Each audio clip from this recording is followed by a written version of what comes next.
Hello learners. Accounting को business की language कहा जाता है क्योंकि ये जो अकाउंट्स होते हैं ये कंपनी की, ये बिज़नेस की फाइनेंशियल पोजीशन के बारे में जानकारी देते हैं। ये जानकारी देते हैं कंपनी के एम्प्लॉयज़ को, उनके मैनेजमेंट को। ये जानकारी देते हैं क्रेडिटर्स को, जिन्होंने कंपनी को लोन दिया होता है। ये जानकारी देते हैं इन्वेस्टर्स को, जो कंपनी में इन्वेस्ट करते हैं या जो कंपनी में इन्वेस्ट करना चाहते हैं। ये जानकारी देते हैं टैक्स अथॉरिटीज़ को। तो इस तरह से ये जो फाइनेंशियल स्टेटमेंट होती है, ये जो अकाउंटिंग रिकॉर्ड्स होते हैं, they are very important and they are very crucial for the stakeholders. Accountants जब अकाउंटिंग स्टेटमेंट्स बनाता है, अकाउंटिंग रिकॉर्ड्स मेंटेन करता है, तो उसके लिए वो कुछ गाइडलाइंस, कुछ रूल्स जो है वो फॉलो करता है। इन्हीं रूल्स, इन्हीं गाइडलाइंस को अकाउंटिंग प्रिंसिपल्स कहा जाता है। और ये जो प्रिंसिपल्स होते हैं ये इंश्योर करते हैं कि जो स्टेटमेंट्स बनी है, जो फाइनेंशियल डिस्क्लोज़र हुआ है, वो एक्यूरेट हो, उनमें कंसिस्टेंसी हो और उनमें ट्रांसपेरेंसी हो। तो आज हम बात करेंगे अकाउंटिंग प्रिंसिपल्स के बारे में। तो अकाउंटिंग प्रिंसिपल्स को हम कैटेगराइज करते हैं accounting concepts and accounting convention में। तो सबसे पहले पढ़ते हैं अकाउंटिंग कंसेप्ट्स क्या होता है। तो अकाउंटिंग कंसेप्ट्स जो होते हैं, they are the basic assumptions और conditions upon which the science of accounting is based. तो ये आप देख सकते हैं अकाउंटिंग कंसेप्ट कौन कौन से हैं। नेक्स्ट है अकाउंटिंग कन्वेंशंस। अकाउंटिंग कन्वेंशंस होते हैं कस्टम और tradition which guide the accountant while preparing the accounting statements. तो ये है अकाउंटिंग कन्वेंशंस। तो हम शुरू करते हैं अकाउंटिंग कंसेप्ट से। तो सबसे पहला जो कंसेप्ट है वो है सेपरेट एंटिटी कंसेप्ट। सो ये जो कंसेप्ट है ये कहता है कि जो बिजनेस और बिजनेस ओनर है, जिसको कि बिजनेस प्रोप्राइटर भी कहा जाता है, ये दोनों अलग अलग एंटिटी है, एक दूसरे से सेपरेट है। और अगर ये अजम्पशन अकाउंटेंट नहीं फॉलो करता तो उस केस में जो फाइनेंशियल पोजीशन होती है कंपनी की, बिजनेस की, या ऑपरेटिंग जो रिजल्ट्स होते हैं उसको सही से असर्टेन नहीं कर पाएंगे। सो इसकी एग्जांपल देख लेते हैं। सपोज एक प्रोप्राइटर है जो कि अपने बिजनेस में 10,000 रुपये जो है वो लगाता है। तो ये जो 10,000 रुपये है ये बिजनेस के लिए एक लाइबिलिटी है, उसको as a liability books of account में लेगा। उसने ये 10,000 प्रोप्राइटर को वापस करने हैं। और अगर सपोज़ प्रोप्राइटर जो है वो 2,000 रुपये बिज़नेस से विड्रॉ कर लेता है, उसको अपने जो निजी ज़रूरतों के लिए उसको इस्तेमाल करता है, तो इस केस में अब जो बिज़नेस की लाइबिलिटी है टुवर्ड्स प्रोप्राइटर वो 8,000 रुपये रह जाएगी। तो बिज़नेस और बिज़नेस प्रोप्राइटर जो है, ओनर जो है, हम उसको दो सेपरेट एंटिटीज़ मान के चलते हैं अकाउंटिंग में। नेक्स्ट जो कंसेप्ट है वो है मनी मेजरमेंट कंसेप्ट। तो as per this concept accountant वही एंट्रीज रिकॉर्ड कर सकता है जिसको कि मनी की फॉर्म में मेजर कर सकते हैं। जैसे कि कितनी सेल्स हुई है, कितनी परचेजेस हुई है, सैलरीज वेजेस कितनी पे की गई है, कितना रेंट पे किया गया है, इंटरेस्ट रिसीव किया गया है कितना, या कितना इंटरेस्ट जो है वो पे किया गया है। तो इस तरह की जो ट्रांजेक्शन्स होती है, इस तरह की जो एंट्रीज होती है जिनको मनी की फॉर्म में मेजर करते हैं, उनको केवल उन्हीं को अकाउंटिंग रिकॉर्ड्स में शामिल किया जाता है। कुछ इवेंट्स, कुछ ट्रांजैक्शंस ऐसी होती है जिनको मनी की फॉर्म में नहीं एक्सप्रेस कर सकते, इसलिए उनको रिकॉर्ड्स में नहीं शामिल किया जाता। जैसे कि जो सेल्स डायरेक्टर है, फॉर एग्जांपल जो सेल्स डायरेक्टर है और जो प्रोडक्शन डायरेक्टर है किसी कंपनी का, they are not on speaking terms, तो उनमें बातचीत नहीं हो रही। और तो इसका इफेक्ट कंपनी पे बुरा पड़ेगा, बट क्योंकि हम इस इवेंट को, इस सिचुएशन को मनी की फॉर्म में नहीं मेजर कर सकते, तो इसको हम बुक्स ऑफ अकाउंट में रिकॉर्ड नहीं कर सकते। सो मनी मेजरमेंट कंसेप्ट कहता है कि वही ट्रांजेक्शन्स, वही एंट्रीज जो है वो बुक्स ऑफ अकाउंट में रिकॉर्ड की जाएगी जिसको मनी की फॉर्म में मेजर किया जा सकता है। अगला जो कंसेप्ट है वो है अकाउंटिंग पीरियड कंसेप्ट। इसको पीरियोडिसिटी अजम्पशन और टाइम पीरियड अजम्पशन भी कहा जाता है। सो इस कंसेप्ट के अकॉर्डिंग जो इकोनॉमिक लाइफ होती है किसी एंटरप्राइज की, उसको पीरियोडिक इंटरवल्स में स्प्लिट कर दिया जाता है, जिसको कि अकाउंटिंग पीरियड कहा जाता है। तो जनरली ये जो अकाउंटिंग पीरियड होता है ये 1 अप्रैल से 31 मार्च का होता है। और हर अकाउंटिंग पीरियड के बाद कंपनी जो होती है वो अपनी इनकम स्टेटमेंट और बैलेंस शीट प्रिपेयर करती है। इनकम स्टेटमेंट बताती है कि कंपनी को प्रॉफिट हुआ है या लॉस हुआ है, और जो बैलेंस शीट होती है वो कंपनी की फाइनेंशियल पोजीशन के बारे में जानकारी देती है।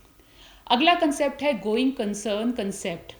सो as per this concept accountant जब बुक्स प्रिपेयर करता है, रिकॉर्ड्स प्रिपेयर करता है, तो ये मान के चलता है कि जो बिज़नेस है वो एग्जिस्ट करेगा, फ्यूचर में भी एग्जिस्ट करेगा, और उसकी जो ऑपरेशंस है, उसकी जो ट्रेडिंग एक्टिविटीज़ है वो इनडेफिनेट पीरियड के लिए चलेंगी. There is neither the intention nor the necessity to liquidate the particular business venture in foreseeable future. But in case अगर कंपनी में कोई फाइनेंशियल ट्रबल्स होते हैं, जैसे कि पिछले कुछ सालों से उसको लगातार लॉस हो रहे हैं, या कंपनी अपने डेट्स पे करने में अनएबल है, या उसने बैंकरप्ट जो है वो फाइल कर दिया है, तो इस केस में जो ऑडिटर्स होते हैं वो एक गोइंग कंसर्न वार्निंग जो है वो इशू कर देते हैं, जो कि साइन होते हैं बिजनेस के क्लोज़र का. सो इस केस में जो अकाउंटेंट है वो बुक्स ऑफ अकाउंट को अलग तरह से मेंटेन करते हैं. बट जब तक ऐसी सिचुएशन ना हो तो अकाउंटेंट तब तक मान के चलता है कि जो बिजनेस चल रहा है वो इनडेफिनेट पीरियड के लिए चल रहा है. देन नेक्स्ट जो कंसेप्ट है वो है ड्यूअल आस्पेक्ट कंसेप्ट. सो ये जो कंसेप्ट है, this is the basic concept of accounting, and as per this concept each transaction is composed of two parts, one for the debit and another for credit. तो ये जो concept है ये कहता है कि जो ट्रांजेक्शन्स होती हैं, हर एक ट्रांजेक्शन के दो पार्ट होते हैं, debit and credit. The double entry system में be compared with the Newton's law of motion. That is, to every action there is always an equal and contrary reaction. So every debit has equal amount of credit. तो इसको example के through समझते हैं. Suppose x ने Y को good cell की है 1,000 रुपये की. तो इस केस में जो एक्स है वो सेलर है और वाई जो है वो बायर है. तो अब हम देखते हैं कि इन दोनों के बुक्स अकाउंट में एंट्रीज को कैसे रिकॉर्ड किया जाएगा. तो सबसे पहले एक्स का अकाउंट देखते हैं, जो कि सेलर है, जिसने कि गुड सेल की है. तो उसने गुड सेल की है, तो एक तो जो है उसको कैश मिलेगा, क्योंकि उसने गुड सेल की है तो उसको 1,000 रुपीज़ का कैश मिल गया, तो कैश उसके पास आ गया 1,000 का. और दूसरा, उसने गुड सेल की है तो उसके यहाँ से गुड्स गई हैं, तो सेल्स उसने की है 1,000 की. तो इस केस में जो डेबिट होगा वो कैश होगा और क्रेडिट आ जाएगा सेल्स. तो इस तरह से इसके जो दो एस्पेक्ट हैं वो आ जाएंगे, डेबिट कैश डेबिट हो जाएगा और सेल्स जो है वो क्रेडिट. तो cash account debited to sales account. दूसरी तरफ हम वाई का अकाउंट देखते हैं, जो कि बायर है. तो इस केस में बायर ने पेमेंट की है और उसने गुड्स रिसीव की है, तो इसमें भी दो एंट्रीज हो जाएगी. एक तो वाई के अकाउंट से जो कैश है वो लेस हो जाएगा, और दूसरा उसके पास जो है वो गुड्स आ जाएंगी. तो इस केस में एंट्री आएगी परचेजेस अकाउंट टू कैश. तो कैश क्रेडिट हो जाएगा और जो परचेज है वो डेबिट हो जाएगा. सो ये है डबल एंट्री कंसेप्ट. अगला जो कंसेप्ट है वो है cost concept. So as per this concept, an asset is ordinarily recorded in the accounting records at the price paid to acquire it. कि ये कंसेप्ट कहता है कि एसेट जिस प्राइस पे खरीदी जाती है उसको उसी प्राइस पे, उसी कॉस्ट पे अकाउंटिंग रिकॉर्ड्स में मेंटेन किया जाता है. और यही जो कॉस्ट होती है ये बेस होती है सब्सिक्वेंट अकाउंटिंग के लिए. एग्जाम्पल के थ्रू मैं इसको समझाती हूँ. सपोज़ किसी कंपनी ने 50,000 रुपये की जो मशीनरी है वो परचेज़ की है. एसेट मशीनरी जो है वो एसेट है कंपनी की, तो उसने 50,000 की मशीनरी परचेज़ की है. कंपनी जब अपना बैलेंस शीट बनाएगी तो वो 50,000 रुपये जो जिस कॉस्ट प्राइस पे उसने मशीनरी परचेज़ की है, तो वो बैलेंस शीट में एसेट साइड पे 50,000 शो कर देगी. नाउ अब मशीनरी की वियर एंड टेयर होगी, उस पर डेप्रिसिएशन होगी. तो कंपनी में ये डिसाइड किया गया कि हर साल मशीनरी पे 10% का डेप्रिसिएशन लगाया जाएगा. तो 50,000 माइनस 10%, तो 5,000. तो 50,000 माइनस 5,000 दैट इज़ 45,000. अब नेक्स्ट ईयर जब बैलेंस शीट बनेगी तो बैलेंस शीट की एसेट साइड पे मशीनरी जो है वो 45,000 की शो की जाएगी. इसी तरह से नेक्स्ट ईयर जब बैलेंस शीट बनेगी तो जो मशीनरी की कॉस्ट होगी वो होगी 45,000 माइनस 10%. डेप्रिसिएशन इस तरह से हर साल जो डेप्रिसिएशन है वो डिडक्ट कर दी जाएगी और जो मशीनरी है उसको उसकी बुक वैल्यू पे शो किया जाएगा. नेक्स्ट जो कंसेप्ट है वो है revenue recognition concept. So according to this concept, revenue is recognised when sale is made, and sale is considered to be made at the point when the property in the good passes to the buyer and he become legally liable to pay. तो चलिए इसको एक example के through समझते हैं. Suppose A places an order with B for supply of certain goods yet to be manufacture. कि A ने B को कुछ गुड्स की सप्लाई के लिए ऑर्डर दिया है जिसको कि अभी उस बी ने मैन्युफैक्चर करना है. तो इस केस में क्या होगा कि बी को जब ऑर्डर मिला तो उसने रॉ मटेरियल परचेज़ किया, उसने वर्कर्स एम्प्लॉय किए, गुड्स को प्रोड्यूस किया और फिर उसने ए को जो गुड्स थे वो सेल कर दिया.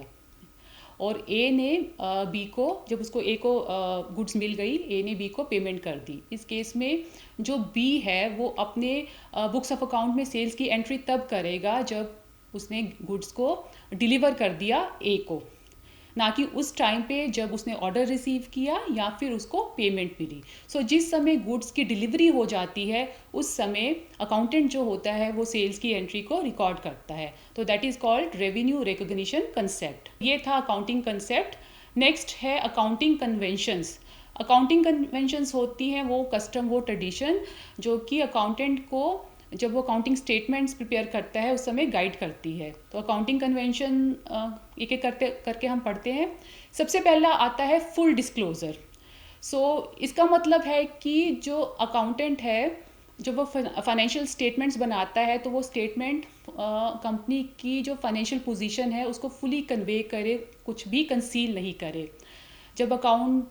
जब स्टेटमेंट्स ऑनेस्टली प्रिपेयर की जाती है उसमें पूरा डिस्क्लोज़र दिया जाता है. तो इस केस में जो प्रोप्राइटर होते हैं, जो क्रेडिटर्स होते हैं या जो इन्वेस्टर्स होते हैं वो इन रिकॉर्ड्स के बेसिस पे ही, इन स्टेटमेंट्स के बेसिस पे ही अपने जो डिसीजंस होते हैं वो लेते हैं.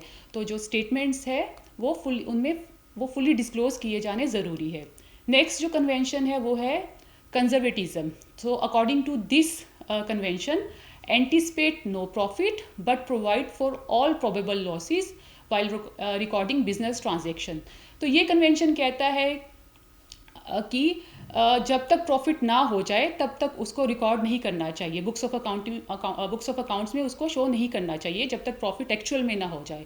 बट अगर अकाउंटेंट को लगता है कि कोई लॉस हो सकता है या कोई एक्सपेंसेस हो सकते हैं तो उसको वो पहले ही उसका जो प्रोविज़न है वो अकाउंट्स में शो कर सकता है, उसको पहले ही अकाउंट्स में एंटर कर सकता है. सो इन अदर वर्ड्स जो अकाउंटेंट होता है वो सेफ प्ले करता है. सो इसकी एग्जांपल हम देखते हैं, जैसे कि जो इन्वेंट्री होती है उसको कॉस्ट या मार्केट प्राइस जो भी कम होगा उस पर रिकॉर्ड किया जाता है. इसी तरह से अगर अकाउंटेंट को लगता है कि जो कंपनी के डेटर्स है जिन्होंने कंपनी को पैसा देना है वो बैड हो सकते हैं, मतलब वो पैसा देने से मना कर सकते हैं, तो इस केस में अकाउंटेंट पहले से ही प्रोविज़न क्रिएट कर लेता है, provision for bad and doubtful debt का. तो इस तरह से वो सेफ प्ले करता है. बट ये जो कन्वेंशन है it has become a target of serious criticism. इस कन्वेंशन को क्रिटिसाइज़ किया गया है specially on the ground that it goes against the convention of full disclosure. क्योंकि जो अकाउंटेंट है वो पहले से ही सीक्रेट रिजर्व्स जो है या प्रोविजंस जो है वो क्रिएट कर लेता है. इससे क्या होता है कि जो फाइनेंशियल स्टेटमेंट्स होती है वो प्रॉफिट्स को कम शो करती है, क्योंकि इसमें एक्सपेंसेस को या लॉसेस को पहले ही बढ़ा के दिखाया जाता है और प्रॉफिट्स को शो नहीं किया जाता जब तक वो एक्चुअल में ना हो जाए. तो इस तरह से ये जो कन्वेंशन होती है ये फाइनेंशियल स्टेटमेंट का जो है ट्रू एंड फेयर व्यू जो है वो नहीं प्रोवाइड करती. नेक्स्ट जो कन्वेंशन है वो है कंसिस्टेंसी. तो as per this convention company should use the same accounting methods and policy from one period to another. तो ये कन्वेंशन कहता है कि कंपनी जो भी मेथड्स, अकाउंटिंग मेथड्स या पॉलिसीज़ अडॉप्ट करती है वो उसको हर साल वही सेम करनी चाहिए. फॉर एग्जांपल अगर कंपनी अपने जो इन्वेंट्री है उसकी वैल्यूएशन लीफो बेसिस मेथड पे करती है तो उसको हर साल वही सेम मेथड यूज़ करना होगा. या फिर अगर वो डेप्रिसिएशन जो है एसेट पे वो WDV method which is return down value method, इस मेथड से करती है तो उसको हर साल यही सेम मेथड जो है वो फॉलो करना होगा. क्योंकि जब इस तरह की कंसिस्टेंसी रहेगी मेथड्स में, पॉलिसीज़ में, तो जो अकाउंट्स होते हैं, जो फाइनेंशियल स्टेटमेंट बनती है वो कंपेरेबल होती है, और इन्वेस्टर, ऑडिटर और स्टेक होल्डर्स के लिए उसको एनालाइज करना जो है वो ईजी रहता है। नेक्स्ट जो कन्वेंशन है वो है materiality. So according to this convention the accountant should attach importance to material details and ignore insignificant details. तो ये कन्वेंशन कहता है कि अकाउंटेंट को वही एंट्रीज रिकॉर्ड करनी चाहिए या शो करनी चाहिए जो उसको लगता है कि इंपॉर्टेंट है। इस तरह की एंट्रीज, इस तरह की डिटेल्स जो कि इनसिग्निफिकेंट है, जिसकी कोई इंपॉर्टेंस नहीं है, उनको इग्नोर कर देना चाहिए। अगर अकाउंटेंट इस तरह का डिसीजन नहीं लेगा तो जो अकाउंट्स होते हैं वो अननेसेसरी जो माइन्यूट डिटेल्स होती है उससे ओवरबर्डन्ड हो जाते हैं। एग्जाम्पल हम इसकी देखते हैं। So while sending each debtor a statement of his account, complete details up to paisa have to be given. However, when a statement of outstanding debtor is prepared for sending to top management, figures may be rounded to the nearest 10 or 100. The Company Act also permits ignoring of paisa while preparing financial statements. Similarly, for tax purposes, the income has to be rounded to nearest 10. सो इस तरह से जो accountant को लगता है कि जो information ज़रूरी है वो उसको शो करता है, और जो उसको लगता है कि इनसिग्निफिकेंट है, इस इंफॉर्मेशन की कोई ज़रूरत नहीं है, तो उसको इग्नोर भी कर सकता है। तो ये जो अकाउंटेंट की डिस्क्रिप्शन पे डिपेंड करता है। So moreover an item may be material for one purpose while immaterial for another. So ये थे accounting conventions. So learners, this is all about this session. I hope this session made you clear about the accounting concept and conventions. So till the next session, bye and happy learning.